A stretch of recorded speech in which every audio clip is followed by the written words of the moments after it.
Pourquoi est-il si difficile d'être heureux? Une interview de Jacques Salomé par Marc de Smet. Cher Jacques Salomé, comme le dit le titre de votre dernier livre, qui est déjà un succès, pourquoi est-il si difficile d'être heureux?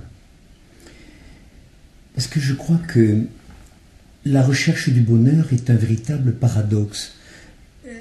C'est à la fois la chose la plus recherchée et vraisemblablement la plus maltraitée. La plus maltraitée parce que nous avons, je crois, des autosaboteurs. Un autosaboteur, c'est un comportement complètement irrationnel, plus ou moins conscient, qu'on va produire, qu'on va émettre. Ça peut être une parole, un mot, un geste, une attitude. Donc on va produire et qui va aller totalement à l'encontre de ce que justement on souhaite. Le type même, par exemple, de l'autosaboteur, c'est « je suis très attiré par une femme, je suis amoureux, je recherche sa présence et j'ai peur surtout qu'elle me quitte ou qu'elle s'éloigne de moi, alors je vais me rapprocher trop, je vais l'envahir, je vais l'étouffer, je vais tenter de la posséder, ce qui va faire qu'elle va justement me quitter et donc j'ai déclenché ce que justement je ne souhaitais pas. Et si on a compris cela, on va remarquer, avec un peu de recul, c'est un peu ce que je traduis dans mon livre, comment effectivement il y a une aspiration profonde, il y a une appétence au bien-être, je forme des mots, à l'heurosité, au fait de pouvoir être heureux, et en même temps, eh bien, des déviances, des dévoiements, des pièges dans lesquels nous tombons. Alors bien sûr, ensuite on va tomber dans la victimisation, on va tomber dans la plainte, dans l'accusation, bien sûr, c'est les autres qui ne me comprennent pas, qui ne m'aiment pas, qui ne savent pas qui je suis réellement. Et cette culture d'ailleurs de la victimisation qui, je crois, qui domine, je crois, aujourd'hui dans notre société, et qui est d'ailleurs renforcée par tous les mécanismes d'assistanat, la foultitude de solutions d'assistanat qui nous entourent, ne nous aide pas réellement à nous responsabiliser.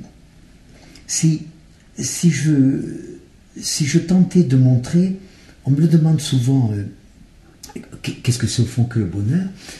Ben c'est la capacité à renoncer à être malheureux. Ça c'est le premier ancrage. Le premier ancrage, accepter de renoncer à être malheureux, parce que bien sûr il y a des bénéfices secondaires. Tout le monde s'en défend bien sûr.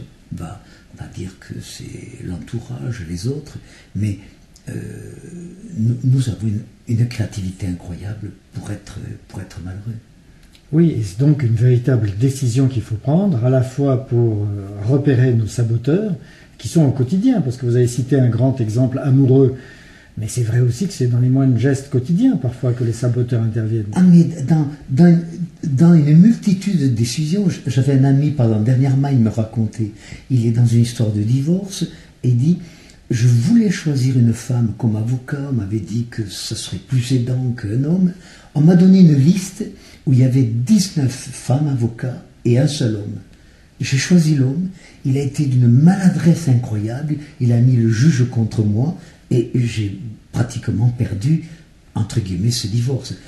Alors que je voulais un avocat femme. Qu'est-ce qui m'a fait au dernier moment pointer du doigt sur la liste le seul homme qu'il y avait et qui s'est révélé catastrophique. Voilà. Et puis, peut-être... il faut partir en amont, il faut partir de plus loin. Je réfléchissais, par exemple, quelles sont les racines, au fond, du bonheur, les ancrages qui sont là, accessibles à chacun, en fait. D'abord, apprendre à s'aimer.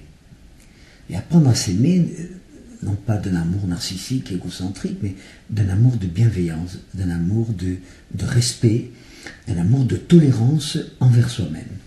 Et ça, ce n'est pas facile non plus, dans une culture judéo-chrétienne où on nous a appris que c'était les autres qui étaient plus importants que nous, que quand on pense à la parole évangélique, aime ton prochain comme toi-même, et quand on voit la façon dont on ne s'aime pas, on a une petite idée dont on peut aimer le prochain. Donc, premier ancrage, apprendre à s'aimer. Et c'est un véritable apprentissage. dans ma propre histoire, je dis souvent, je suis né à 35 ans. Jusqu'à 35 ans, je ne m'aimais pas. Je portais un regard critique, rejetant, maussade, accusateur sur moi-même. Ensuite, apprendre à se respecter. Apprendre à se respecter, ça veut dire apprendre à dire non. Apprendre à dire non. Et surtout apprendre à ne plus se laisser définir par l'autre. Quand l'autre nous pose une étiquette ou nous dit tu es comme ceci, ou, vous savez, les 4 grandes accusations qu'il y a dans toute relation humaine, tu as dit, tu n'as pas dit, tu as fait, tu n'as pas fait. Voilà. Toutes les accusations du monde sont sur ces 4 points.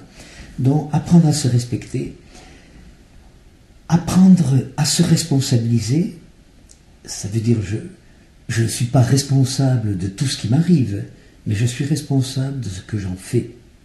Ça, je crois qu'on devrait l'apprendre dès l'école maternelle et on permettrait aux enfants un meilleur positionnement de vie, un meilleur ancrage. Je tiens beaucoup à ce mot.